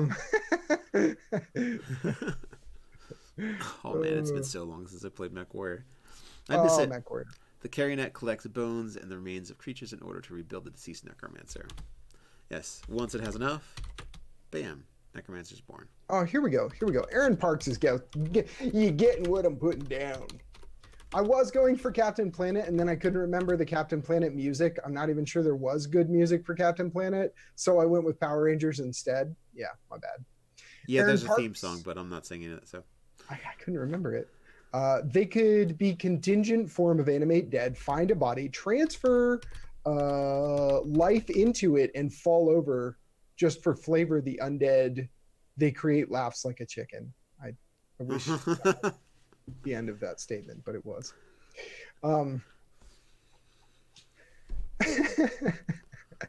I can see these things being a comedy of errors, not understanding their purpose well enough to carry it out. Like Baby Groot. Dude, that is exactly what I was thinking. A bunch of bone Groots. Like arms sewed to the face. What did you do? You fools! I'm going to punch you so hard with my head. I will have to create a new form now. Yeah, exactly. Isn't not even all human parts, the new body part has like a deer head and dog legs or something? Exactly. And that would make the whatever, I guess, the necromancer that can make these. So whatever entities, this could almost be like kind of like secret forbidden knowledge. So there's a few of these around the world, and they always make new legends about themselves because every single time they're recreated, they look different. Do you know what I mean? So they're like this, like, story factory over the centuries of different things. And this could be a really, really cool thing for players to find. You could find an instruction guide. These are the runes you need. This is how to make these golems. This is the spell you cast. Little crazy carrionettes. And then if you ever die, I definitely see a player making carrionettes and being like, I'm a good guy. And you're like, you broke your soul into pieces to live forever. You're right on the edge, dude. What do they have to do to break his soul into pieces? Yeah. Because in the books and movies, he had to kill people to be able to break his souls. That's messed up. That's not good. Yeah. No. Laughs like children is what he said. You have chicken stuck on the brain. Oh, did I misread it? I'm so bad at this. You need someone new to help you with these streams. I can't read. That's too much of the halfling spice you've been taking in, Colonel Sanders. I know a Grand Vizier that will purchase 10 of these dolls. That's what I'm saying. Like, it could be amazing. How many dolls do you need? I think we should make it 9. Just as honor. 9's good. 9 is a good number. But you could do it with less. It just takes longer, and it might not be as good because they quality control each other. Because think about it. If you split yourself into 9, it's like computer tester. It's testing itself. It's testing the other parts. Arden Helma said creating one requires a human sacrifice, which you use the bones to make the carrionettes. That seems dark enough that it's definitely that is bad. Great. That is great. So for best results, make 9 of these.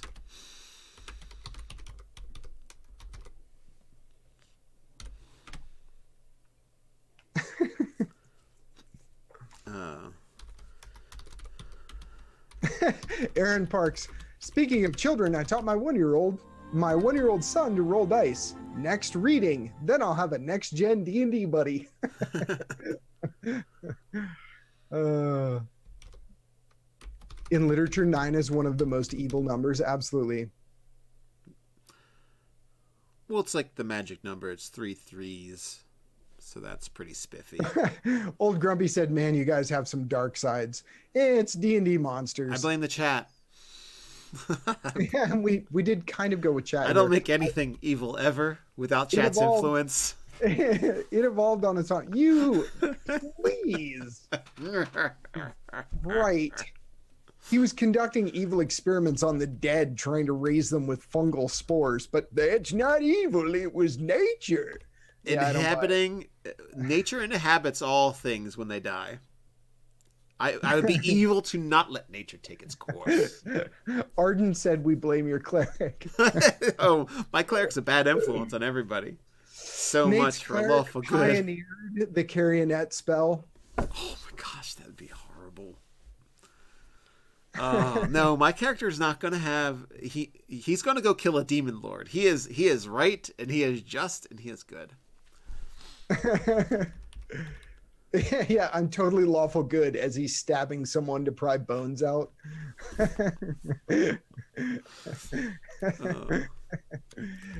So made from the bones of a. I'm glad you guys helped us get through this tonight. I am like falling asleep, tired. I'm exhausted from my day today. So thank you so much for being here and helping us. Your imaginations resonate within me. That's the sound it makes, resonating imagination. Anyway, So I'm going to say these things are pretty sissy fight-wise, but they're pretty dexterous. Yeah, I don't want to make hardy. them super tough or anything like that. But they're stupid. They're only as smart as a displacer beast. And I see them like... Would you ask a displacer beast to make yourself a new body? Exactly. They're like the same intelligence levels like gremlins. Like there's always like the one smart one that's kind of like Spike. So he's like cunning, but he's not tech savvy or anything. So maybe he'd be standing there like yelling at all the other little angry dudes, the carrionettes. I want to give them a high. I like that idea. I want to give it a high wisdom, not because it's wise, but because of it's willful. Does that make sense? You want to, okay, one more time? I want to give it a high wisdom, not because it's wise, because it's willful. It's because it's a fragment of your personality, and it's only that fragment. So it feels individualistic and it wants to do what it wants to do. Yes, which normally will be bent towards that sliver of you.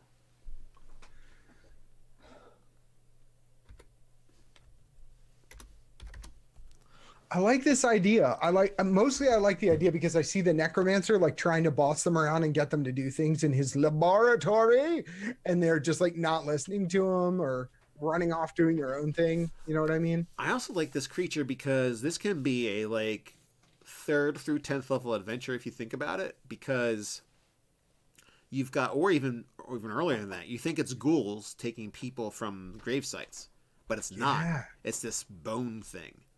And then when you find it, even if you defeat it, well, that's one of 9. So, and then we like trying to look up back text of like history of the area, and you find out there was all these like gruesome murders or people went missing. 9 people went missing a certain amount of time ago, and all that kind of stuff. So you like, it can be like you can lead up, and then maybe 7th or 8th level you actually kill the necromancer, but then you're missing one carrionette. Yes, and you never found where they were collecting all the things and bringing them to. So later on, you have to hunt down the last carrionette, but it is too late, and then you have to fight this golem necromancer kind of thing. This flesh golem necromancer. This idea. If I had cast this spell, I would totally like spells cast. Carrionette standing in front of me, grab one, throw it in a portable hole, and hide the portable hole somewhere. Just first thing I do, safety. There we go. I am now tied to the material plane no matter what. But you'd have to give it a suitable amount of stuff. Oh, you could come back and do that later. Oh, I see what you mean. Yeah.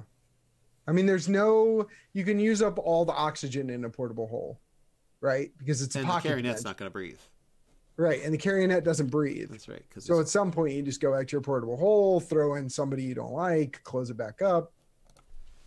Good to go. I think this is done for right now. Is it done? We only have 16 minutes. Are we going to be able to get something done in 16 minutes? The heat is on. We could try. Okay. All right. So be evil and save the kids from Kienata, teaching them about modding. Lou, what are you doing, buddy? Modding is good. Modding is also educational. It teaches them math. Yeah. And very limited programming and all kinds of stuff. It's good times.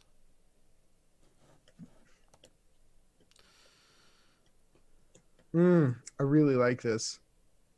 Make wisdom and constitution one and the same. Constitution? Constantism. Wisdom. Constantism.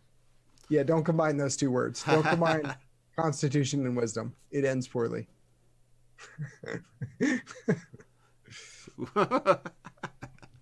Yeah, you got it. Took you a minute. I was thinking about it. Yeah. All right. Okay. Do we want to take we got to take something that's already been in the feed. Fish it out. Okay, we need something else that we can make in approximately 10 minutes. We have a very short period of time to go. And I think somebody just had to go. Yes, thanks, John. Yeah. Thank you. Says good stream, gentlemen. Fairly well. Fairly well to you as well. Ooze Hydra. An immortal stone wall called the Guardian of Forever. Worm Hydra. Vampire flying possum.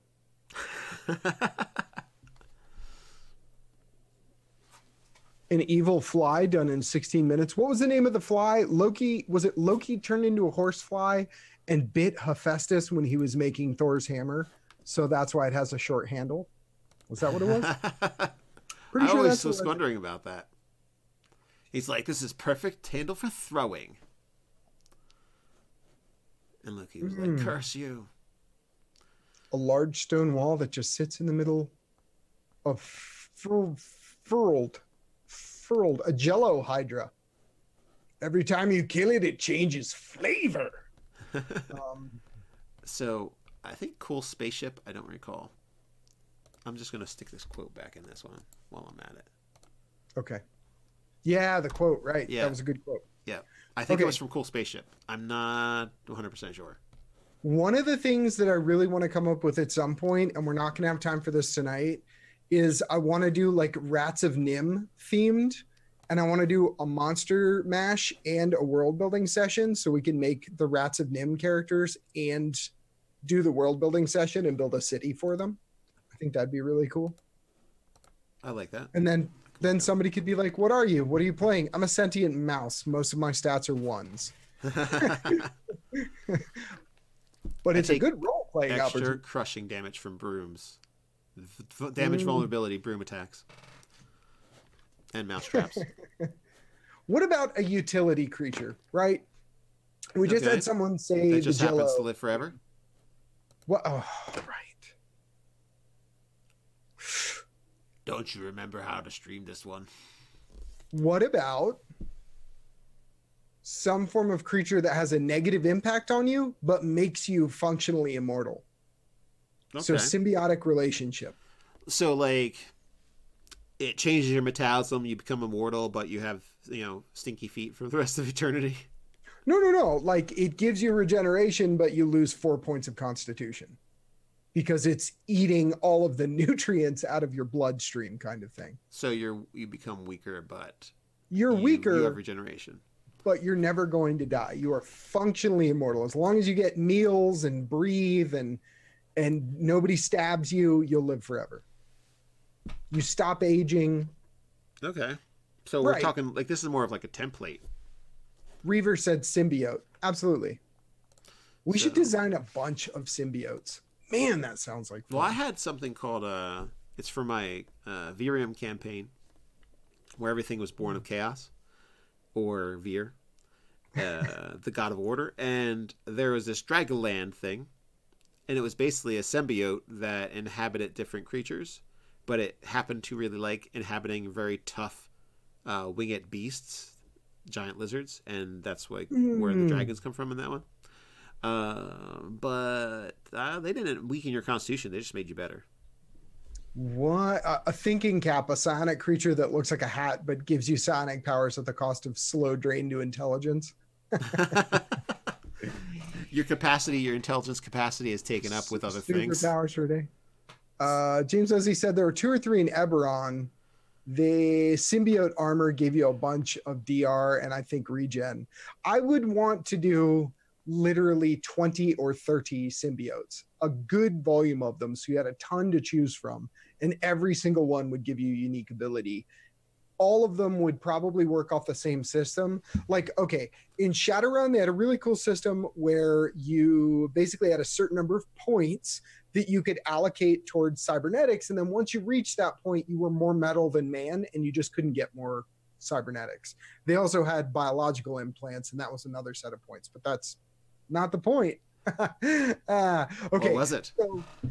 So what you could do is you could do an implant that makes you lose a certain amount of constitution, and then players could just like stack up as many symbiotes as they wanted until they didn't have any constitution left to spend, or they felt like they had spent too much. You know what I mean?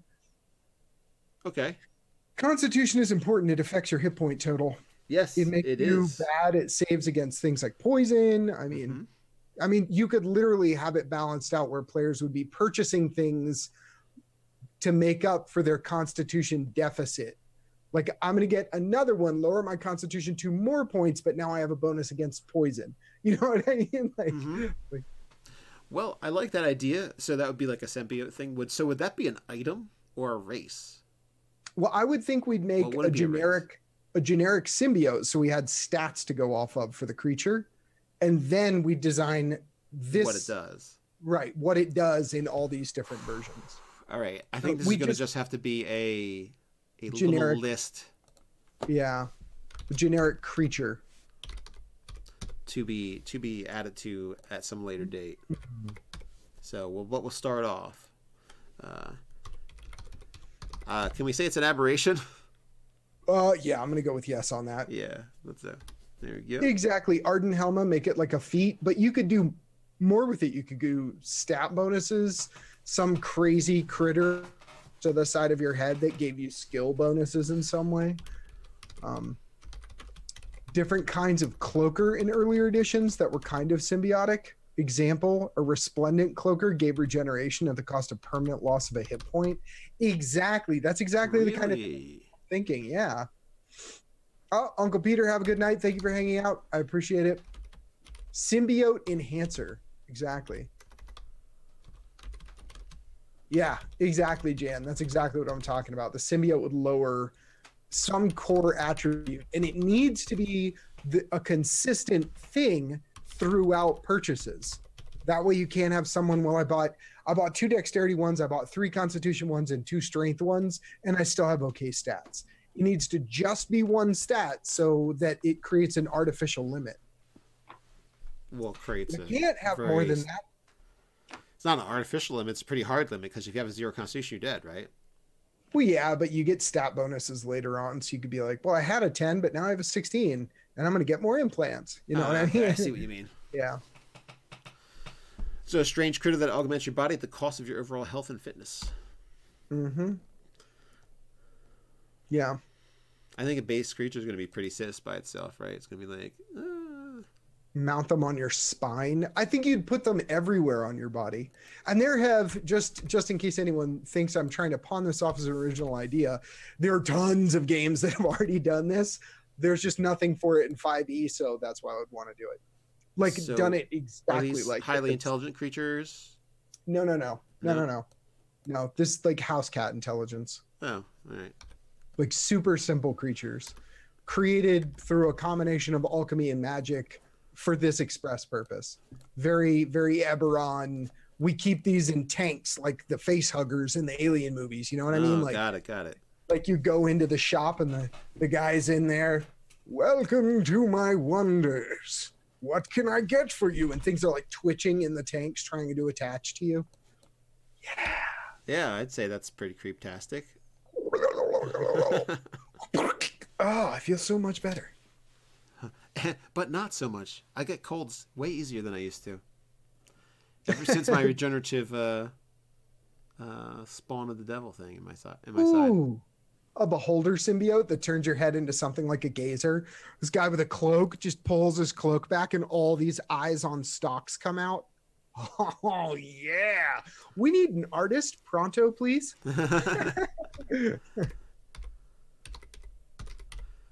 So house cat intelligence, so they are jerkwads by default. I'm a dog well, yeah, guy. they're looking out for themselves. I like cats, but I like dogs as well, and I understand why someone would not like cats. Reaver has an interesting concept. What if they took up attunement slots? Ooh, yeah, that is really, and see, that's why I was thinking about them being items. I don't like the idea of them taking attunement slots because I want there to be a worst case scenario. You got a symbiote, you lost 2 points of constitution in doing it, the symbiote dies, you still don't have that constitution back. Yeah, I don't really like that though. No? No, I think as long as because it's sapping you all the time. It's not changing you forever because you lose your regeneration. So, okay. If we're talking regeneration symbiote, I think it will suck just that you lost the symbiote. Do you know what I'm saying? Yeah. You don't have to make it suck 3 times. I have to go back to the city and get another one and go through the implant procedure again. Yeah. Had an idea for any BC wanted input. An undead artificer with a staff that doubles as a phylactery. Backstory, he was tinkering with magic staff. Things went wrong and his soul got attached to the staff. Okay, interesting. Messing with forces you don't really understand. Dalton raised hand. I am an artiste. Oh, well. Feel free to craft some things for us and send it our way. You can send that to us if you're with us on Discord, which someone will drop a link somewhere. So if you join our Discord, it's a really easy way to send stuff to either Kienata or myself at Nerdarchy. And also, you can also email us at nerdarchy@gmail.com. And of course, we're going to give you full credit for your work and not magically say it's ours or anything like that. So attribution is important. Yeah. It's yours unless you desire to give it to us. Right. Precisely. Besides just showing us. Yeah. One step ahead of you, James. Oh, what you got? What you got? I'm just kidding. I like to tease James because he's always here as a moderator. So. All right. So this will be one of our examples. Regeneration 10, but you gain a -2 constitution. Yeah, I think one that kicked in when the host was under frightened condition would be cool. Boost strength and dex, but only when frightened. And if you go too long without a fear effect, it puts you under. Okay, interesting. You start to get paranoid. Well, I like the idea fight or flight kicks in of giving each of these distinctive flavor. You know what I mean? Like this thing does this, and it really dictates what the creature is like. A wolf is a wolf. A bull is a bull. This symbiote is this creature, and this is how it affects you. Kind of like totems for the barbarian.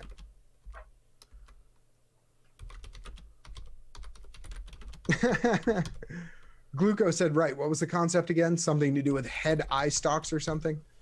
I think you're talking about one of the symbiotes transforming you, like, what is that? Eye stalk grafting? That's what we're talking about?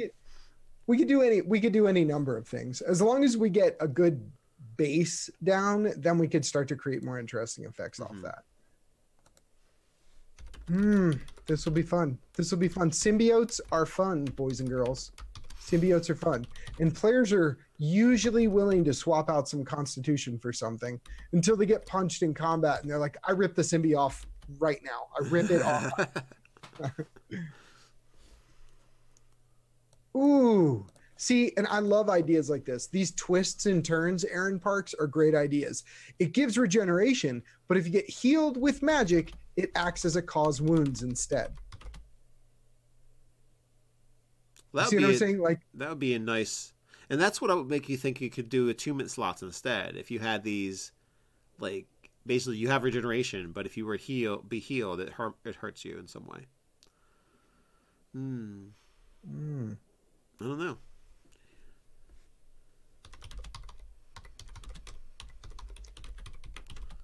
Some with tentacles, but they have their own personalities.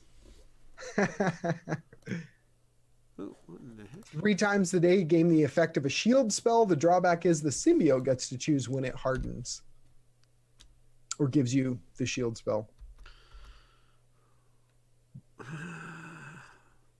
Oh, interesting. Voltaire. That's very cool. Very thematic. I like the thematic stuff. 1 gives you blind sight, but you have to cover your own eyes or close your own eyes because the light hurts you. Basically, So you'd have to actually close your eyes. Like, be blind, but then you have blind sight. Kind of a cool idea. But do you have to close your eyes all the time? Or can you No, wear just sunglasses? when you activate the symbiote, just when you use that ability. Okay. You know what I mean? Like, it'd be really neat if you have like this thing on the side of your head, and then you close your eyes and it opens one big eye. Or maybe it doesn't have an eye. Who knows? It's just feathery things that stick to your ear. You can sense the air pressure differences and other things. Mm. Oh, yeah. You could do neat things as far as how magic affects you. Cool Spaceship has an interesting idea. This could be interpreted any number of ways. It could be selfish and take the healing spell for itself and not share it with you. So you cast the healing spell and the symbiote gets healed, you get nothing. I like that. That just healing doesn't affect cool you. Idea. You are unaffected by magical healing. Have a nice day. You sure you want that? I think. I don't know. Do I know medicine? Yeah. Spare the dying won't count. It's okay. All right. We should get some last minute notes in, and then we should sum up. I feel like we did. We did. I feel like we're good. We're good? Well, let's just put the healing does not affect you. Yeah, just so we remember to hit that note when we go through it again. Ooh, hold additional spell slots. It could be your familiar. Oh, a symbiote familiar. That's a nice. That's it. That's Aaron Parks. We're never gonna get to end the stream because of this. Oh man. Okay, just put in a note. A symbiote that can cast its own magic at will, but takes the place of your hand. So it's like Vampire Hunter D. So possibly can be a familiar. Well, man, that'll keep me up at night thinking about stuff now. Seriously, we could do tons of stuff with the creepy symbiotes. Okay, all right. We need to end the stream because we have other stuff to do. And we have our stream in the morning, first thing in the morning. And well, for you. Right, and we don't have a stream tomorrow night. Yes, no stream Friday night, but stream Friday afternoon, 1:30 Eastern Standard Time. So that may be the afternoon for you, but it definitely is for me. It's not for you. So keep that in mind. It'll be Nerdarchy Doug's awesome Spelljammer game where we will ingest quest, and we'll have to hear about how the race went. I know. And what our prize was. We need to hear more about our prize. Yes, exactly. And what's the new adventure after this? Yeah. Yes. I'm excited. So I'm excited. Join us for that tomorrow. And we usually rehash everything, but we're kind of we're really out of time. We can recap a little bit. We made a horrible murdery forest that turned you into a bone pile. I don't do the rehash, but I can. And then what was the first thing we made? This is why I don't do it. Short-term memory. No. Honestly, I don't remember the first thing we made. The first thing was a mist that would suck into you. The chicken that's not a chicken. The chicken that's not a chicken, and then the Forest of Doom, and then awesome symbiotes. And then carrionette. And awesome carrionettes. We have to write a spell for that. Mobile horror crew. Spelljammer's Food Network. That's exactly right. Most popular food RPG ever. Exactly. I think it's the only one, but it is the most popular one. Okay, so I look forward to that tomorrow. I hope you do as well. And join us there, as well as Puffin Forrest, Megan Art Miller, Anthony Amato, Nerdarchy Doug, Kienata, and Nate the Nerdarch. So let us know what you think. And until next time, stay nerdy. Stay nerdy.